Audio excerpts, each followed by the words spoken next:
নমস্কার, দেখছেন কলকাতা টিভি, আপনাদের সঙ্গে আমি ইন্দ্রাণী। ভোট যুদ্ধ বিহারে, আক্ষরিক অর্থেই বলা যেতে পারে যে ভোট যুদ্ধ, কারণ বিহারের পরিস্থিতি যে জায়গায় দাঁড়িয়ে রয়েছে, কে যে কার ভোট কাটছে, কে এগিয়ে রয়েছে, কে পিছিয়ে রয়েছে, কোনোভাবেই কিন্তু বলা যাচ্ছে না। একটা আনুমানিক হিসেব পাওয়া যাচ্ছে, কিন্তু হলফ করে কিছু বলা যাচ্ছে না। এবং এ যাবৎকালে যদি আমরা নির্বাচন দেখি, বিহারের নির্বাচন কিন্তু অত্যন্ত গুরুত্বপূর্ণ, কারণ বিহারের নির্বাচনের সরাসরি প্রভাব কেন্দ্রের সরকারের উপর পড়তে পারে। এবং এই যে বিহারের নির্বাচন, বিশ্লেষকরা কিন্তু সঠিকভাবে কোনো কিছুই এখনো পর্যন্ত তারা বলতে পারছেন না, কিন্তু আনুমানিক একটা হিসেব নিকেশ চলছে এবং সেই হিসেব নিকেশ কিন্তু চলবে। প্রথম দফা নির্বাচন আজ শেষ হয়েছে বিহারে, এবং আমরা যদি দেখি যে আজই বেশ কয়েকজন গুরুত্বপূর্ণ যারা প্রার্থী রয়েছেন তাদের ভাগ্য নির্ধারণে প্রথম দফার নির্বাচন থেকে হয়ে যাবে। সেক্ষেত্রে তেজস্বী যাদবও রয়েছেন এই প্রথম দফার নির্বাচনে।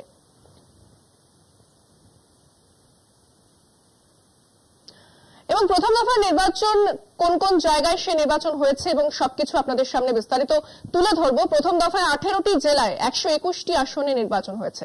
18টি জেলার মোট 3.75 কোটির বেশি বিহারবাসী ভাগ্য নির্ধারণ করবেন। 1314 জন প্রার্থী। সকাল 7টা থেকে সন্ধে 6টা পর্যন্ত চলেছে ভোটদান। প্রথম দফায় জোট ভিত্তিক আসন বন্টনে এনডিএর তরফে জেডিইউ 57টিতে, বিজেপি 48টিতে, লোক জনশক্তি পার্টি রামবিলাস 14টিতে, রাষ্ট্রীয় লোক মোর্চা 2টি আসনে লড়েছে। অন্যদিকে মহাগঠবন্ধনের তরফে আরজেডি 73টি, কংগ্রেস 24টি, সিপিআইএমএল 14টিতে লড়াই করেছে। প্রথম দফায় 119টি আসনে লড়াই করেছে প্রশান্ত কিশোরের জনসুরাজ পার্টির রাজা পাকার, বাছওয়ারা, বেলদৌর, গৌরব বরাম ও বিহার শরীফে বন্ধুত্বপূর্ণ লড়াই হচ্ছে মহাগঠবন্ধনের দলগুলির মধ্যে।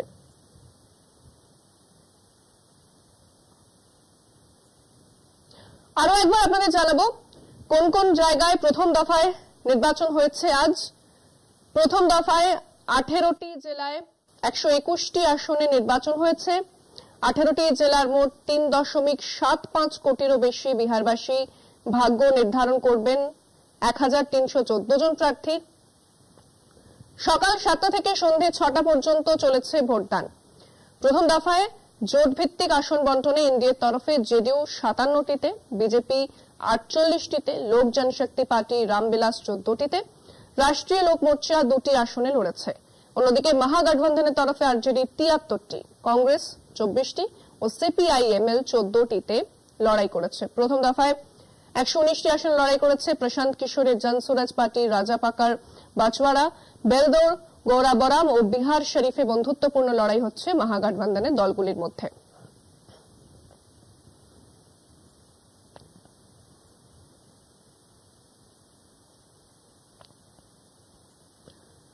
বিহার নির্বাচনে প্রথম দফায় হেভিওয়েটদের ছড়াছড়ি, যেরকমটা বলছিলাম, মহাগঠবন্ধনের মুখ্যমন্ত্রী পদপ্রার্থী তেজস্বী যাদব থেকে শুরু করে বিজেপি সম্রাট চৌধুরী, গায়িকা বিজেপি নেত্রী मैथिली ঠাকুর, প্রাক্তন আরজেডি নেতা তেজ প্রতাপ যাদব, প্রত্যেকেই এই প্রথম দফার ভোটে ছিলেন লাইমলাইটে। তারকা কেন্দ্রের প্রার্থী কারা সেটা আপনাদের দেখাবো। তেজস্বী যাদব অর্থাৎ মহাগঠবন্ধনের মুখ্যমন্ত্রী পদপ্রার্থী তেজস্বী যাদব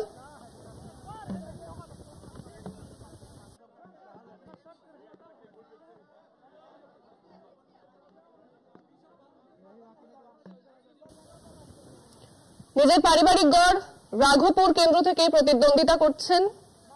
তার প্রধান প্রতিদ্বন্দ্বী বিজেপি প্রার্থী সতীশ কুমার, যিনি 2010 সালে তেজস্বীর মা রাবড়ি দেবীকে 13,000 ভোটে পরাজিত করেছিলেন। পরবর্তীতে 2015-2020 সালে তেজস্বী টানা দুবার রাঘোপুর থেকে জয়লাভ করেন। শেষবার তিনি 38,000-এরও বেশি ভোটে জেতেন। এই আসনটি 1995 ও 2000 সালে লালু প্রসাদ যাদব এবং 2005 সালে রাবড়ি দেবী দখল করেছিলেন।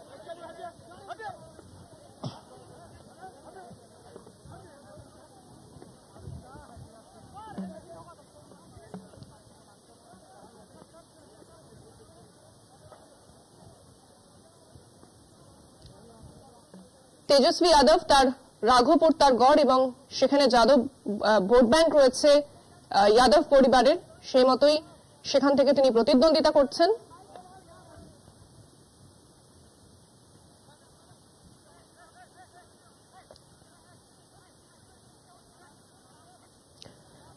এরপরে হেভিওয়েট প্রার্থী যিনি রয়েছেন তেজস্বী ভাই তেজ প্রতাপ যাদব। লালু যাদব তাকে পরিবার ও দল থেকে বহিষ্কার করার পর নিজস্ব দল গঠন করে এবার মহুয়া কেন্দ্র থেকে লড়ছেন লালু যাদবের বড় ছেলে তেজ প্রতাপ যাদব।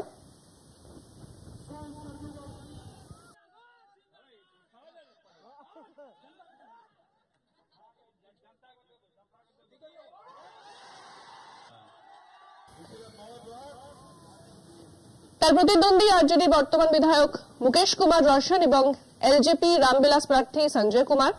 একসময় আরজেডির দুর্গ হিসেবে পরিচিত মহুয়া এবার হাই ভোল্টেজ আসন এবং প্রত্যেকের নজরে মহুয়া আসনে রয়েছে, যেখানে তেজ প্রতাপের ভাগ্য নির্ধারণ হবে এবং তেজ প্রতাপ যে আলাদা দল করে লড়ছেন সেক্ষেত্রে তিনি কার ভোট কাটতে পারেন বা কতটা তিনি ফ্যাক্টর হয়ে উঠে আসতে পারেন সেটাও একটা বড় প্রশ্ন সামনে আসছে।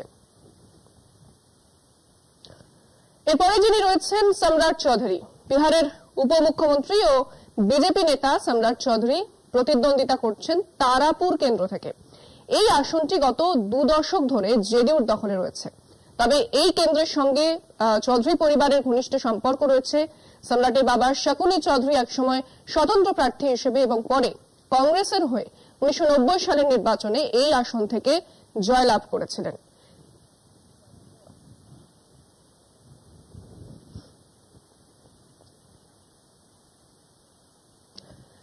এরপরে যার নাম বারবার উঠে আসছে এবং যাকে নিয়ে চর্চাও অনেক চলছে সে হচ্ছে সঙ্গীত শিল্পী मैथिली ঠাকুর।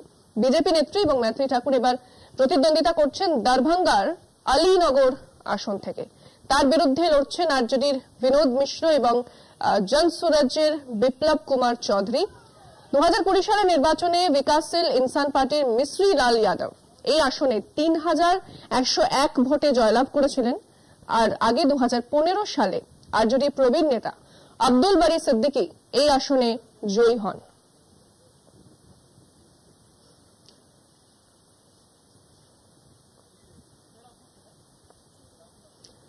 এরপরে বিজয় কুমার সিনহা, যে আজকে খবরের শিরোনামে উঠে এসেছে, জানাবো সেটা তার আগে লখিসরাই কেন্দ্রের 3 বারের বিধায়ক ও প্রাক্তন বিধানসভা স্পিকার বিজয় কুমার সিনহা এবারও নিজের আসনে লড়ছেন। 2010, 2015, 2020 3বার টানা জয়লাভ করে তিনি রাজ্য রাজনীতিতে প্রভাবশালী হয়ে উঠেছেন এবং বর্তমানে উপমুখ্যমন্ত্রীর দায়িত্ব পালন করেছেন। এবং আজকে লখিসরাইতে তিনি যখন গিয়েছিলেন তার নিজের কেন্দ্রে, সেখানে তিনি আক্রান্ত হন। তার গাড়িতে উত্তেজিত জনতা আক্রমণ করে এবং তার গাড়ি ভাঙচুর করা হয়। এরপরে তিনি পুলিশকেই দোষারোপ করেন। পাশাপাশি তিনি বলেছেন যে যারা এই ঘটনার সঙ্গে জড়িত তাদের প্রত্যেককে তিনি দেখে নেবেন এবং বুলডোজার নিয়ে দিয়েছেন উপমুখ্যমন্ত্রী।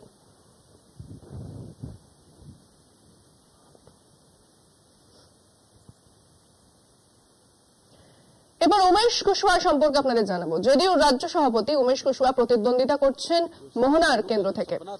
2020 সালের নির্বাচনে এই আসনটি জিতেছিলেন আরজেডির ভীনা সিং। তবে 2015-তে এখানেই জয় পান কুশওয়াহা। এবারও তার প্রথম দফার নির্বাচনে ভাগ্য নির্ধারণ হতে চলেছে।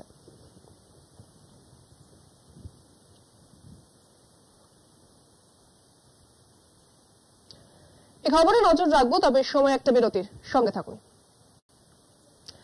বিহারে যে আমরা দেখলাম প্রথম দফার নির্বাচন শেষ হয়েছে এবং প্রথম দফার নির্বাচনে কিন্তু যে হাই ভোল্টেজ যারা প্রার্থী রয়েছে তাদের ভাগ্য নির্ধারণ হতে চলেছে। অবশ্যই প্রত্যেকের নজর রয়েছে বিহারের ফলাফলের দিকে। বিহারের ফলাফল এখন কিন্তু অত্যন্ত গুরুত্বপূর্ণ। বিহারের ফলাফলের উপরে কিন্তু অনেক কিছু নির্ভর করছে এবং ভোট দানের যে হার সেটাও কিন্তু অত্যন্ত গুরুত্বপূর্ণ প্রথম দফার নির্বাচনে। এই প্রথম দফার নির্বাচন থেকেও কিন্তু অনেকটাই ট্রেন্ড সেট হয়ে যায়। অনেক বিহার নির্বাচন কোন দিকে যাচ্ছে সেই ট্রেন্ডটাও কিন্তু অনেকটা পরিষ্কার হয়ে সামনে আসে। তবে এখনই কিছু বলা যাবে না। আপনাদের জানাবো যে ভোটদানের হার ঠিক কতটা রয়েছে এবং যে নির্বাচন আগে হয়েছে সেখানেও কত ভোটদানের হার ছিল, সেই তুলনায় কতটা বেড়েছে বা কমেছে। বিহার নির্বাচনে ভোটদানের হার, বিধানসভা নির্বাচন 2020 ভোটদানের হার 57.05%। লোকসভা নির্বাচন 2024 ভোটদানের হার 56.28%। বিধানসভা নির্বাচন 2025 প্রথম দফা নির্বাচন যা আজ হয়েছে সেখানে ভোটদানের হার অর্থাৎ বিকেল 6টা পর্যন্ত 60.25%। আরো একবার আপনাদের দেখাবো, দেখতে পাচ্ছেন আপনারা কলকাতা টিভি স্ক্রিনে যে ভোটদানের হার আপনাদের সামনে তুলে ধরেছি। বিধানসভা নির্বাচন 2020 সালে সেখানে 57.05%, লোকসভা নির্বাচন 2024 সালে যেটা হয়েছে 56.28%, বিধানসভা নির্বাচন 2025 অর্থাৎ চলতি বছরে প্রথম দফা নির্বাচন যা শেষ হলো 60.25% ভোটদানের হার।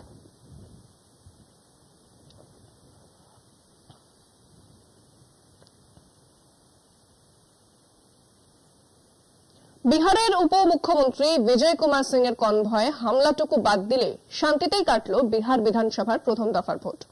মোট 243 আসনের বিধানসভায় 121 আসনে ভোট গ্রহণ হলো বৃহস্পতিবার। দক্ষিণ ও মধ্য বিহারের এই আসনগুলিতে তেজস্বী যাদব, তেজ প্রতাপ যাদব, সম্রাট চৌধুরী, বিজয় কুমার সিং, मैथिली ঠাকুরের মতো তারকা প্রার্থীর ভাগ্য নির্ধারণ হবে। বিহার বিধানসভার প্রথম দফার ভোট গ্রহণ হলো নির্বিঘ্নেই। একমাত্র গোলমালের খবর মিলেছে লক্ষীসরাই কেন্দ্রে। বৃহস্পতিবার ভোট চলাকালীন নিজের কেন্দ্রেই বুথ পরিদর্শনে বেরিয়ে আক্রান্ত হন রাজ্যের উপমুখ্যমন্ত্রী তথা বিজেপি নেতা বিজয় কুমার সিং। বিক্ষোভকারীরা তাঁর কনভয় ঘিরে ধরে, পুলিশ তাকে উদ্ধার করে। ঘটনায় বিরোধী আরজেডি সমর্থকরা জড়িত বলে বিজেপির দাবি। ওই ঘটনার তদন্ত করে দোষীদের বিরুদ্ধে দ্রুত ব্যবস্থা নিতে রাজ্য পুলিশের ডিজিকে নির্দেশ দিয়েছেন দেশের মুখ্য নির্বাচন কমিশনার জ্ঞানেশ কুমার। প্রচার পর্বের মধ্যে মোকামায় মাফিয়া নেতা খুনের ঘটনায় অভিযুক্ত হয়ে হাজতে রয়েছেন জেডিইউ এর বাহুবলী প্রার্থী আনন্দ কুমার সিং। সেখানে বিভিন্ন বুথে মহিলাদেরও লম্বা লাইন দেখা গিয়েছে।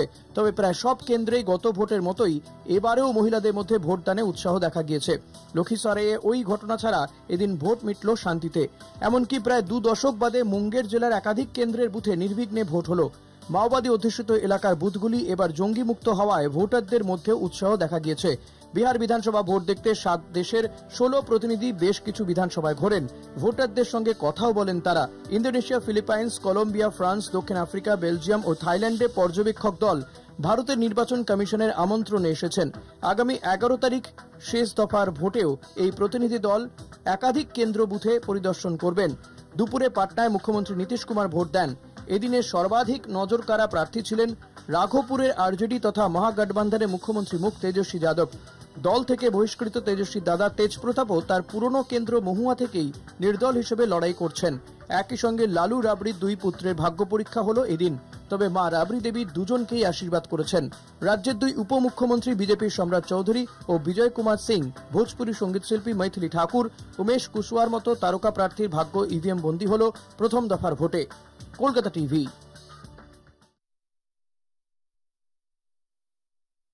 খবরেই থাকবো, তবে সময় হয়ে গিয়েছে একটা বিরতির। সঙ্গে থাকুন।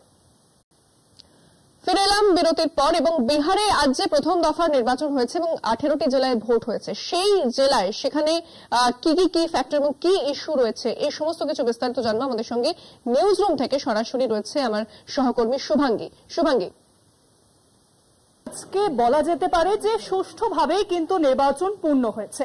243 আসনের মোট ভোট হতে চলেছে বিহারে এবং আজ হয়েছে 121 আসনে ভোট। কিন্তু 18 জেলার ভোট হলো আজকে।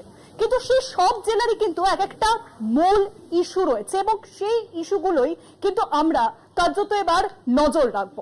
দেখে নেব এক নজরে কি কি ইস্যু রয়েছে এই সবকটি জেলাতে।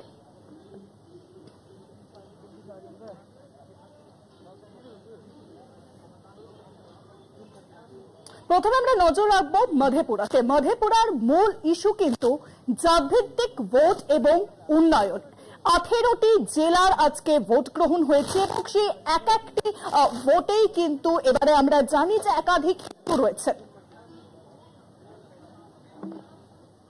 মধেপুরার মূল ইস্যু, সেখানকার মূল ইস্যু কিন্তু জাতভিত্তিক ভোট এবং উন্নয়ন। সেখানে জাতভিত্তিক ভোট এবং উন্নয়নের ওপরেই নজর রাখা হয়েছে। মধেপুরার মূল ইস্যু কিন্তু এবার জাতভিত্তিক ভোট এবং উন্নয়ন, সেই দিকেই কিন্তু মূল নজর রাখা হয়েছে। বিহার নির্বাচন অত্যন্ত বলা যেতে পারে যে গুরুত্বপূর্ণ ফ্যাক্টর, এক্স ফ্যাক্টর হতে চলেছে বিহার নির্বাচন এবং এই বিহার নির্বাচনকে কেন্দ্র করেই কিন্তু বলা যেতে পারে যে কেন্দ্রের যে সিট রয়েছে তাও ওলটপালট হওয়ার একটা চান্স রয়েছে। আর আর এবার সহরসার আমরা মূল ইস্যু জানবো। সেখানকার মূল ইস্যু কিন্তু বেকারত্ব এবং উন্নয়ন। বেকারত্বর হার সেখানে বাড়ছে এবং সেখানে উন্নয়নমূলক কাজ আরো করতে হবে, সেই দিকেই কিন্তু এবার নজর রাখা হচ্ছে। আর এবার দারভাঙ্গার সেখানকার মূল ইস্যু হচ্ছে কর্মসংস্থান এবং বিমানবন্দর প্রকল্প। কর্মসংস্থানের ওপর কিন্তু নজর রাখা হচ্ছে। 18টি জেলায় আজকে ভোট গ্রহণ হয়েছে। পাশাপাশি এবার আপনাদের জানাবো মুজফ্ফরপুরের মূল ইস্যু। সেখানকার মূল ইস্যু আইন শৃঙ্খলা, কর্মসংস্থান এবং অনুন্নয়ন। মুজফ্ফরপুরের মূল ইস্যু আইন শৃঙ্খলা, কর্মসংস্থান এবং অনুন্নয়ন।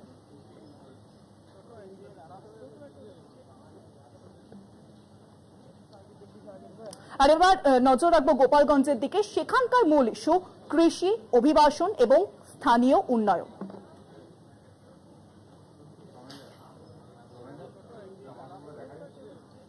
গোপালগঞ্জের মূল ইস্যু এবার রাখা হচ্ছে কৃষি, অভিবাসন এবং স্থানীয় উন্নয়ন। আর এবার সিওয়ানের মূল ইস্যু হচ্ছে আইন শৃঙ্খলা, কৃষি এবং বন্যা।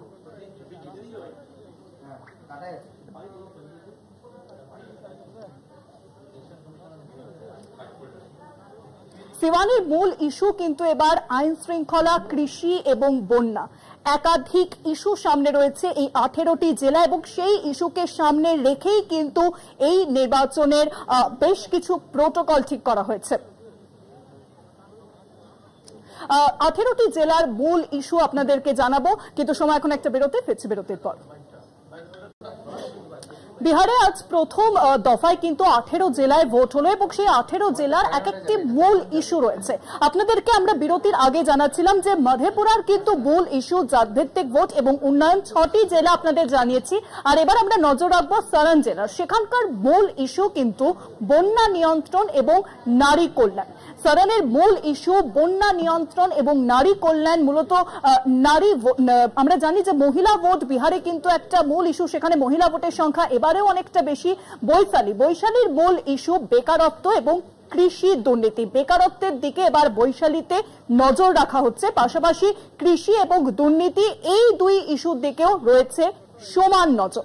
সমস্তিপুর সেখানকার মূল ইস্যু কর্মসংস্থান, দুর্নীতি এবং কৃষি। কর্মসংস্থান, সেখানে কর্মসংস্থানের হার কম এবং সেই দিকেই কিন্তু নজর রাখা হচ্ছে। পাশাপাশি দুর্নীতির খবর বারংবার সামনে আসে, সেই দিকেও কিন্তু বিশেষত নজর রাখা হচ্ছে। আর এবার নজর রাখবো বেগুসরাই। সেখানকার মূল ইস্যু শিল্প উন্নয়ন এবং আইন শৃঙ্খলা। শিল্প উন্নয়নের দিকে বেগুসরাইতে এবার নজর রাখা হচ্ছে, পাশাপাশি আইন শৃঙ্খলা আরো বৃদ্ধি করার জন্য সেখানে কিন্তু বিশেষ নজর এবং সেই ইস্যুকে সামনে রেখে এবারে বিধানসভা নির্বাচনে নজর রাখা হয়েছে। খাগারিয়া সেখানকার মূল ইস্যু শিক্ষা, স্বাস্থ্য এবং বেকারত্ব।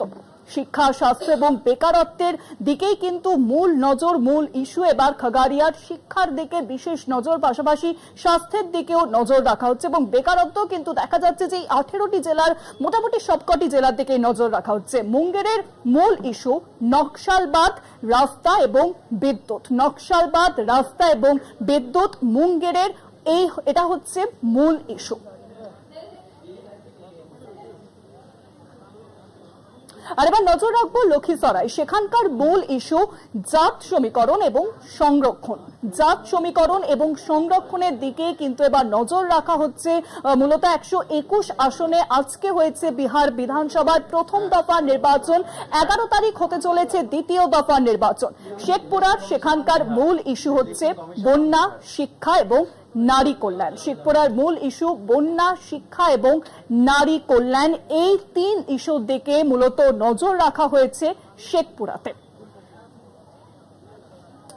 আর এবার আমরা বলবো নালন্দার কথা। সেখানকার মূল ইস্যু কিন্তু শিক্ষা, উন্নয়ন, দুর্নীতি এবং কৃষি। শিক্ষা, উন্নয়ন, দুর্নীতি, কৃষি, নালন্দাতে এই 4টি মূল ইস্যু এবং এই ইস্যুকে সামনে রেখেই কিন্তু বিধানসভা নির্বাচনের দিকে নজর রাখা হচ্ছে। বিহারের প্রথম দফা নির্বাচন ইতিমধ্যেই পূর্ণ হয়েছে এবং দ্বিতীয় দফা নির্বাচন 11 তারিখ। পাটনার সেখানকার মূল ইস্যু উন্নয়ন এবং নাগরিক সমস্যা। পাটনার মূল ইস্যু উন্নয়ন এবং নাগরিক সমস্যা। বিহারের ক্যাপিটাল পাটনা, তার মূল ইস্যু উন্নয়ন এবং নাগরিক সমস্যা সেখানে উঠে আসছে মূলত, এবং সেই দিকেই কিন্তু নজর রাখা হচ্ছে। ভোজপুর, সেখানকার মূল ইস্যু জাত সমীকরণ এবং বেকারত্ব। বেকারত্ব মোটামুটি 18টা জেলার সবকটির মধ্যেই কিন্তু একটা মূল ইস্যু, এবং বেকারত্ব এবং দুর্নীতি, পাশাপাশি নারী কল্যাণী, সবগুলোর দিকেই কিন্তু সমান নজর রাখা হচ্ছে এই 18টি জেলায়। আর এবার নজর রাখবো আমাদের শেষ জেলা বক্সার। সেখানকার মূল ইস্যু রাস্তা, বিদ্যুৎ এবং বেকারত্ব। বক্সারের মূল ইস্যু রাস্তা, বিদ্যুৎ এবং বেকারত্ব। আজকে হলো বিহারের প্রথম দফা নির্বাচন। 243টি আসনে হতে চলেছে ভোট গ্রহণ পর্ব, এবং 121 আসনে ইতিমধ্যেই কিন্তু সম্পন্ন হয়েছে আজকের ভোট পর্ব। আর এবার রয়েছে আরো একটি দফা নির্বাচন, এবং সেই দফা নির্বাচন হতে চলেছে 11 তারিখ, এবং তারপরেই ফল জানা যাবে ঠিক কি হতে চলেছে বিহারে। ইন্দ্রাণী। একেবারে শুভাঙ্গী, অনেক ধন্যবাদ। আমাদের সঙ্গে নিউজরুম থেকে সরাসরি ছিলেন আমার সহকর্মী শুভাঙ্গী, এবং শুভাঙ্গী যে বিস্তারিত তথ্য আপনাদের সামনে তুলে ধরল, অর্থাৎ বিহারের যে 18টি জেলা রয়েছে সেই 18টি জেলায় ভোট, এবং সেই জেলার মূল ইস্যু কি রয়েছে। যদি আমরা দেখি যে বেকারত্ব প্রত্যেক জায়গাতেই রয়েছে, বিহারের বেকারত্ব একটা মূল ইস্যু তো বটেই, পাশাপাশি মহিলাদের উন্নয়ন এবং যে সার্বিক উন্নয়ন বিহারে সেটাও কিন্তু অত্যন্ত গুরুত্বপূর্ণ, এবং বন্যাপ্রবণ যে সমস্ত এলাকা রয়েছে সেখানে কতটা উন্নয়ন সম্ভব হচ্ছে। কারণ এই যে 2 দশক ধরে নীতিশ কুমারের সরকার, সেই সরকার কতটা মানুষকে দিতে পেরেছে, কতটা সাধারণ মানুষের কাছে পৌঁছতে পেরেছে, কতটা তাদের জন্য কাজ করতে পেরেছে, কতটা জনকল্যাণমূলক কাজ করতে পেরেছে, এই ভোট কিন্তু, এই নির্বাচনে কিন্তু সেটা দেখা হবে। শুধুমাত্র এটা নয়, জাতপাতের একটা অঙ্ক থাকছে এবং জাতপাতের হিসেবও থাকছে। আমরা এই সমস্ত কিছু নিয়ে একটা আলোচনা করব। আমাদের সঙ্গে রয়েছেন আমার আরেক সহকর্মী অঙ্কুর ভট্টাচার্য রয়েছেন আমার সঙ্গে।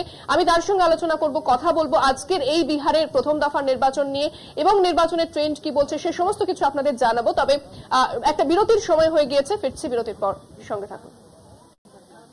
ফিরে এলাম বিরতির পর। আমরা বিহারের ভোট যুদ্ধের দিকে নজর রেখেছি, এবং প্রথম দফা নির্বাচন আজ শেষ হয়েছে। বেশ কিছু হেভিওয়েট প্রার্থীর ভাগ্য নির্ধারণ হতে চলেছে প্রথম দফা নির্বাচন থেকে। আমি এই বিষয়ে বিস্তারিত কথা বলবো। আমার সঙ্গে রয়েছেন আমার অপর সহকর্মী অঙ্কুর ভট্টাচার্য। অঙ্কুরদা, প্রথম দফা নির্বাচন থেকে কি বোঝা যাচ্ছে, কি বলবে তুমি? এখনো প্রথম দফা নির্বাচনে জাস্ট আমরা যে ফিগারটা পেলাম নির্বাচন কমিশনের পক্ষ থেকে 64.66% ভোট হয়েছে, অর্থাৎ যে সংখ্যাটা আমরা পেয়েছিলাম 3টের সময় সেটা ছিল 42%, এবং তারপরে 3টের থেকে 5টা যেটা খুব ক্রুশিয়াল টাইম, এবং 3টের থেকে 6টা এই 3 ঘন্টায় তার মানে ভোট পড়েছে প্রায় 22%-এরও বেশি। এবং এই 22% ভোটটা কিন্তু খুব একটা মানে ফেলে দেওয়ার মতো নয়, বরং অত্যন্ত গুরুত্বপূর্ণ এই ভোট। এই ভোটটা একদিকে যেমন আজকে সকাল থেকে ভোট ভালো, তার কারণ 2010 থেকে যদি আমরা দেখি তাহলে বিধানসভা নির্বাচন হোক বা লোকসভা নির্বাচন, বিহারে এত বেশি ভোট পড়েনি, এবং সেই জায়গা থেকে এত বেশি ভোট মানে যারা এই নিয়ে চর্চা করেন, ভোট নিয়ে চর্চা করেন, তারা বলেন যে বেশি ভোট অনেক সময় প্রতিষ্ঠান বিরোধিতার একটা উপসর্গ। ফলে সেই জায়গা থেকে এতদিনের জেডিইউ বিজেপির যে এনডিএ সরকার, সেই বিজেপি জেডিইউ সরকারকে কি সরিয়ে দেওয়ার পালা, সেই বিষয়ে আমাদের দেখতে হবে। এবং তার পাশাপাশি আমরা আপনারা দর্শকদেরও আমরা দেখাচ্ছি যে জেলা বা অঞ্চলগুলির দিকে আমরা যে তাকাবো, বেগুসরাই, সমস্তিপুর, সিওয়ান, এই জেলাগুলোয় বা এই অঞ্চলগুলোয় বরাবরই বেশি ভোট পড়ে। বেগুসরাই এবারও সবচেয়ে বেশি পার্সেন্টেজে ভোট, 67.32। এখানে হাড্ডাহাড্ডি লড়াই। এই হাড্ডাহাড্ডি লড়াই কেন? এই জায়গাটায় যে সমস্তিপুর, সিওয়ান, মিথিলাঞ্চল, প্রায় 3.5 কোটি মানুষ কিন্তু এখানে মৈথিলি ভাষায় কথা বলেন, যে কারণে এই অঞ্চলে মৈথিলিকে বেছে নেওয়া একটা অন্যতম কারণ। তার পাশাপাশি কি ফ্যাক্টর, প্রার্থীদের জনপ্রিয়তা, ভোটার টার্নআউট। ভোটার টার্নআউট বোঝাই যাচ্ছে সমস্তিপুরেও 66.65, সিওয়ানে 57.41। আর উল্লেখ্য বিষয়, বিকেল 3টে থেকে 5টা ভোটের ব্যবধান। এই ভোটের ব্যবধানটা যেটা একটু আগেই আমি বলছিলাম দর্শকদের, যে 42% থেকে 64.66, অর্থাৎ 22%-এর এই যে হেরফের বিকেল 3টে থেকে 5টার মধ্যে যে গতিতে ভোট পড়েছে এখানে, সেটা একটা অত্যন্ত গুরুত্বপূর্ণ ক্রুশিয়াল ফ্যাক্টর হয়ে যেতে পারে। আমরা যদি পরবর্তী জায়গায় যাই, গোপালগঞ্জ, মুজফ্ফরপুর, এবং এখানেও ঢালাও ভোট পড়েছে। গোপালগঞ্জে ভোট পড়েছে 64.96, মানে প্রায় 65%। অন্যদিকে মুজাফফরপুরে পড়েছে 65.23। এখানেও ঢালাও ভোট এবং তার সঙ্গে সঙ্গে রুরাল মোবিলাইজেশন, প্রত্যন্ত এলাকার ভোট রয়েছে। এই মুজাফফরপুরে একটা মাছের চাষের একটা ব্যাপার রয়েছে, কিন্তু মৎস্যজীবীদের জন্য কোনো মানে এখনো পর্যন্ত বোর্ড করা হয়নি। মাল্লা ভোট এখানে একটা বড় ফ্যাক্টর, এবং তার পাশাপাশি মহিলা ভোট শেয়ারটা এখানে বড় ব্যাপার, কারণ এখানে এই ভোটের শুরুর ঠিক আগে 10,000 টাকা দিয়েছেন নীতিশ কুমার, আর অন্যদিকে মকর সংক্রান্তিতে 30,000 টাকা দেওয়ার কথা বলেছেন তেজস্বী যাদব। মহিলারা কার কথা মাথায় রাখবেন, গুরুত্বপূর্ণ জায়গা। পরবর্তী জায়গায় আমরা যদি আসি, পাটনা নালন্দা অঞ্চল। পাটনা খুব মানে বিহারের যে সমস্ত জায়গা রয়েছে তার মধ্যে 2/3 জায়গা 20,000-এরও কম ভোটে ফয়সালা হয়েছিল 2020-তে। পাটনা নালন্দা সেরকম অঞ্চলগুলোর মধ্যে পড়ছে। নালন্দার হিলসাতে 20 ভোটে জিতেছিলেন এর আগের বার সেখানকার প্রার্থী। এবার সেখানেও মিশ্র প্রবণতা দেখা যাচ্ছে। তার কারণ হচ্ছে গিয়ে এই যে মানে এখানে নীতিশ কুমার এই হরনাউত থেকে দাঁড়ালেও তার বদলে এখন হরিনারায়ণ সিং দাঁড়ায়। এই হরিনারায়ণ সিং কোনোদিন কেন্দ্রে যান না বলে অভিযোগ তার বিরুদ্ধে, ফলে জেডিইউ এর বিরুদ্ধে প্রতিষ্ঠান বিরোধিতা রয়েছে বেশ কয়েকটি জায়গায়। 5-7টি এই অঞ্চলের যে বিধানসভা ক্ষেত্র, সেই 5-7টি বিধানসভা ক্ষেত্রে খুব কম সংখ্যক ভোটে জিতেছিল জেডিইউ, ফলে সেই জায়গা থেকে ফের জেডিইউকে ফেরাবে কিনা বিষয়। জোরালো সংগঠন একটা ফ্যাক্টর হতে পারে জেডিইউ এর, কিন্তু সেখানেও এখন আরজেডি কংগ্রেসের সংগঠনটাও কিন্তু বেড়েছে। বুথ ভিত্তিক যে ভোলাটাইলিটি রয়েছে, বুথ ভিত্তিক মানে খুব কম দূরত্বে কিন্তু বুথে ভোটারদের যে চরিত্র, ভোটারদের যে আকাঙ্ক্ষা, সেটা বদলে যাচ্ছে বলেই প্রাথমিক সমীক্ষায় উঠে এসেছে। ফলে নীতিশ কুমারের গড়ে এই পাটনা নালন্দা অঞ্চলে আলটিমেটলি নীতিশ কুমার তার গড় ধরে রাখতে পারবেন কিনা খুব গুরুত্বপূর্ণ প্রশ্ন। আমরা তারপরে চলে যাব সীমাঞ্চলে। বিহারের সীমাঞ্চল, এমনিতে সীমাঞ্চল কিষানগঞ্জ, পূর্ণিয়া, আরারিয়া, কাটিহার এই জায়গাগুলোকে বোঝায়, কিন্তু তার পাশাপাশি নেপাল বর্ডারের সঙ্গে মধুবনী, সীতামারি এই অঞ্চলগুলো রয়েছে। এই প্রবণতা বলা হচ্ছে যে কোনো দিকে যেতে পারে, এবং এখানে কি ফ্যাক্টর হচ্ছে একটা সংখ্যালঘু ভোট। এই কিষানগঞ্জের জেলার চারপাশে যে কিছু অঞ্চল রয়েছে সেখানে মুসলিম ভোট একটা বড় ব্যাপার। সেই মুসলিম ভোটটাকে কে কতটা নিজেদের দিকে টানতে পারবে সেটা খুব গুরুত্বপূর্ণ বিষয়। স্পর্শকাতর বুথে নতুন করে ভোট হবে কিনা সেটা একটা গুরুত্বপূর্ণ বিষয়, কারণ এই চত্বরে বেশ কয়েকটি জায়গায় হিন্দুত্ব ইস্যু নিয়ে যেভাবে প্রচার করেছে ভারতীয় জনতা পার্টি, সেখানে বেশ কয়েকটি বুথে বিকেল 5টা অবধি রাখা হয়েছিল শেষ সময়সীমা, যেটা অন্য জায়গায় সকাল 7টা থেকে সন্ধ্যে 6টা করা হয়েছিল, সেটা এখানে কয়েকটি জায়গায় সকাল 7টা থেকে বিকেল 5টা পর্যন্ত করা হয় ভোটের সময়সীমা। ফলে সেই জায়গা থেকে বোঝাই যাচ্ছে স্পর্শকাতর এলাকা। এই স্পর্শকাতর এলাকায় শেষ পর্যন্ত কি রেজাল্ট হবে আমাদের তাকিয়ে থাকতেই হবে। ইন্দ্রাণী, একেবারে অনেক ধন্যবাদ। অঙ্কুরদা আমাদের সঙ্গে সরাসরি ছিলেন, আমার সহকর্মী অঙ্কুর ভট্টাচার্য। এবং যেভাবে অর্থাৎ যে বিহার নির্বাচন এতটা গুরুত্বপূর্ণ, প্রথম দফার যে ফার্স্ট ফেজ সেটা তো আজ হয়েছে, এখনো আরো একটা ফেজ বাকি রয়েছে, আরো একটা দফা বাকি রয়েছে। অর্থাৎ বিহার নির্বাচনে কি হতে চলেছে গোটা দেশ তো তাকিয়ে রয়েছে, পাশাপাশি এর ওপর নির্ভর করছে অনেকগুলো বিষয়। সেখান থেকে কি উঠে আসে অবশ্যই আমাদের ফলাফলের দিকে নজর রাখতে হবে। তবে সময় আরো একটা বিরতির হয়ে গিয়েছে, সঙ্গে থাকুন। ফিরে এলাম বিরতির পর। বিহারের নির্বাচনের দিকে আমরা নজর রেখেছি। আরো এক দফা নির্বাচন বাকি রয়েছে, তবে প্রথম দফা নির্বাচন আজ শেষ হয়েছে। আমরা যেরকমটা বলছি যে বেশ কিছু হেভিওয়েট প্রার্থী তার ভাগ্য নির্ধারণ হতে চলেছে এই নির্বাচন থেকে। আমি আরো বিস্তারিত কথা বলবো, বিহার সম্পর্কে আরো জানবো। আমার সঙ্গে সরাসরি রয়েছেন আমাদের পলিটিক্যাল এডিটর আশিস চট্টোপাধ্যায়। আশিস, আমরা যদি দেখি বিহারের দিকে, বিহার হচ্ছে এমন একটা রাজ্য যেখানে বিজেপির অন্যান্য যে হিন্দি ডমিনেন্ট রাজ্য রয়েছে সেখানে কিন্তু বিজেপির একটা দাপট রয়েছে, কিন্তু বিহারে কোনোভাবেই বিজেপি এককভাবে আসেনি, এবং সেই দাপট কিন্তু বিহারে বিজেপির কোনোভাবেই দেখা যায় না। কি বলবেন এই বিষয়ে? দেখো, এবারে এটা ঠিকই যে বিজেপি এখানে জোট করে লড়ছে, তবে এতকাল বিজেপি দ্বিতীয় দল থাকতো জোটে, এবারে জেডিইউর সাথে সমান সমান আসন ভাগাভাগি হয়েছে, 101টা করে আসনে লড়ছে দুটি দল। আমি আজকের ভোটের ব্যাপারে আসব, কেননা আজকে প্রথম দফায় 121টি কেন্দ্রে মোটের ওপরে শান্তিপূর্ণভাবে ভোট হয়ে গেল, আরেকটা দফা হবে, তারপরে তো গণনা হবে। আজকের যে ভোট হলো তার থেকে ফলাফলের দিকে কোনো ইঙ্গিত করা যাচ্ছে কিনা, এটাই সম্ভবত দর্শকরাও শুনতে চাইছেন। এতক্ষণ অনেক পরিসংখ্যান আপনারা শুনেছেন, এবং সেটা শুনে আপনাদের মনের মধ্যে একটা ভিত্তি তৈরি হয়েছে যে কিরকম ভোট হয়েছে সে ব্যাপারে। আমি এখন আসব যে কতগুলো ফ্যাক্টর যার ওপরে এবারে ভোটের ফলাফল নির্ভর করবে বলে মনে হয়। এটাকে আমরা সাধারণত অনেক সময় এক্স ফ্যাক্টর বলে থাকি। আমি এরকম 5টা এক্স ফ্যাক্টরের কথা বলবো। সম্ভবত এর মধ্যেই রয়েছে হার জেতার জাদুকাঠি। একটা হচ্ছে কাস্ট ফ্যাক্টর। কাস্ট ফ্যাক্টর মানে হচ্ছে যে জাতপাতের ভিত্তিতে সাধারণত ওখানে ভোট হয়। এবারে এই কাস্ট ভিত্তিতেই কি ভোট হবে না একটু অন্যভাবে ভোট হবে, এটা একটা বড় সড়ো ফ্যাক্টর বলে মনে করা হচ্ছে। কেন বড় সড়ো ফ্যাক্টর? একটা হচ্ছে বিহারেও অন্যান্য জায়গার মতো ভারতের একটা মধ্যবিত্ত শ্রেণী তৈরি হচ্ছে, ক্রমশ সেটা বড় হচ্ছে, যারা লেখাপড়ার মধ্যে আসছে, নানান পেশার মধ্যে আসছে এবং তারা রুটি রুজির ব্যাপার বা অন্যান্য ব্যাপারকে গুরুত্ব দিচ্ছে, এমনকি আদর্শগত ব্যাপারকেও কিছুটা গুরুত্ব দিচ্ছে, জাতপাতের পরিধির মধ্যে আটকে থাকতে চাইছে না। প্রশান্ত কিশোরের জনসুরাজ পার্টি মনে করছে যে এই অংশটা অনেক বড়, সেই জন্য তারা মনে করছে যে তারা অনেক ভোট পাবে। আবার অনেকে বলছেন যে না, খুব একটা বড় নয়, সেক্ষেত্রে প্রশান্ত কিশোরের জনসুরাজ পার্টি খুব একটা ভোট পাবে না। এইটা হচ্ছে একটা জাতপাতের ব্যাপার। আর একটা জাতপাতের দিক আছে, সেটা হচ্ছে অনেকে মনে করছেন যে বিহারের নারীরা তারা যেভাবে নানান স্কিমের দ্বারা উপকৃত নীতিশ কুমারের মুখ্যমন্ত্রিত্বে মূলত, এবং যেভাবে নীতিশ কুমার মদ নিষিদ্ধ করেছেন, ফলে যে বাড়িতে মদ খেয়ে পুরুষ সদস্যটি ভীষণ গোলমাল পাকাতো বলে মনে করা হয়, অনেকে মনে করেন তার থেকে কিছুটা পরিত্রাণ পেয়েছেন নারীরা। সেই দিক থেকে তারা জাতপাতের বাধ্যবাধকতার বাইরে গিয়েও কিছুটা নীতিশ কুমারকে সমর্থন করতে পারেন। যদি এটা হয় সেটা তাহলে এনডিএর পক্ষে যায়, আর যদি সেটা না হয় তাহলে জাতপাতের পরিধির মধ্যেই ভোটটা আটকে থাকে। দ্বিতীয় এক্স ফ্যাক্টর প্রশান্ত কিশোরের ফ্যাক্টরটা, সেটা আমি আগেই বলে নিয়েছি, আবার আমি বলছি না। প্রশান্ত কিশোর নিজেই বলছেন হয় আমি 10টা আসন পাবো, নয় আমি 150টা আসন পাবো। প্রশান্ত কিশোরের ফ্যাক্টরটা আমি আগে বললাম।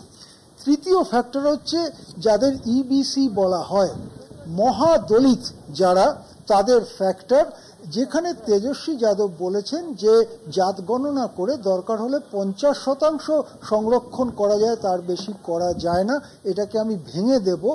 এইটা এই মহাদলিতদের কাছে কোনো বার্তা পাঠাচ্ছে কিনা, সেক্ষেত্রে নীতিশ কুমার বা চিরাগ পাসওয়ানদের পার্টির থেকে একটা অংশের ভোট ভেঙে আরজেডি কংগ্রেস জোটের দিকে যেতে পারে কিনা।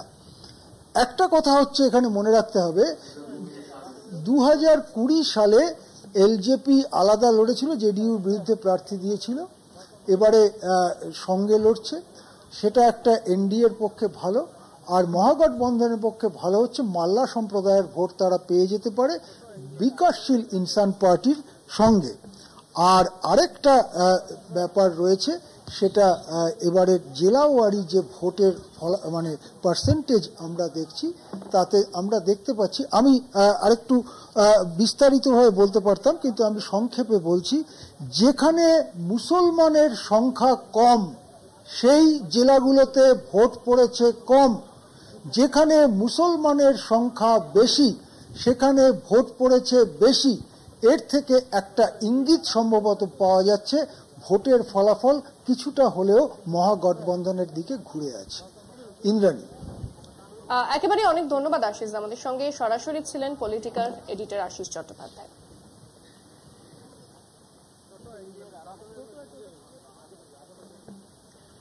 আমরা আপনাদের দেখালাম যে বিহারে কি রয়েছে মেন ইস্যু, অর্থাৎ যা যা কি ফ্যাক্টর, সে সমস্ত কিছু আপনাদের সামনে তুলে ধরলাম। প্রার্থী ভিত্তিক আপনাদের বললাম, অঞ্চল ভিত্তিক আপনাদের সেই বিস্তারিত তথ্য কিন্তু দিয়েছি, কোন কোন জায়গা গুরুত্বপূর্ণ সে সমস্ত কিছু তথ্য। আজকে বিহারের প্রথম দফা নির্বাচন শেষ হয়ে যাওয়ার পর আপনাদের সেই তথ্য দিয়েছে, এবং মহিলা ভোটার যে গুরুত্বপূর্ণ, এবং নীতিশ কুমার ভোট শুরুর আগে যে তাদের ব্যাংক অ্যাকাউন্টে টাকা দিয়েছেন সেটাও কিন্তু একটা ফ্যাক্টর হয়ে দাঁড়াচ্ছে, এবং মহিলারা অনেকাংশে এবারের বলা হচ্ছে যে বেশ কিছু মহিলা তারা এসেছেন এবং মহিলা ভোটারের সংখ্যা কিন্তু আগের তুলনায় অনেকটা বেশি। এবং যারা এবারে সবচেয়ে গুরুত্বপূর্ণ সেটা হচ্ছে পিছড়ে বর্গ এবং অতি পিছড়ে বর্গ, তাদের ভোট কোথায় যাচ্ছে সেটা কিন্তু একটা বড় জায়গা, গুরুত্বপূর্ণ জায়গা হয়ে দাঁড়াচ্ছে, কারণ তাদের ভোট যেখানে যাবে সেখান থেকে কিন্তু কায়াপালট হওয়ার একটা সম্ভাবনা থাকছে। তবে আজকের এই অনুষ্ঠান আমি এখানেই শেষ করছি। অন্যান্য খবর এবং বিহারের খবরের জন্য নজর রাখতে হবে কলকাতা টিভি পর্দায় রাত 3:07 থেকে।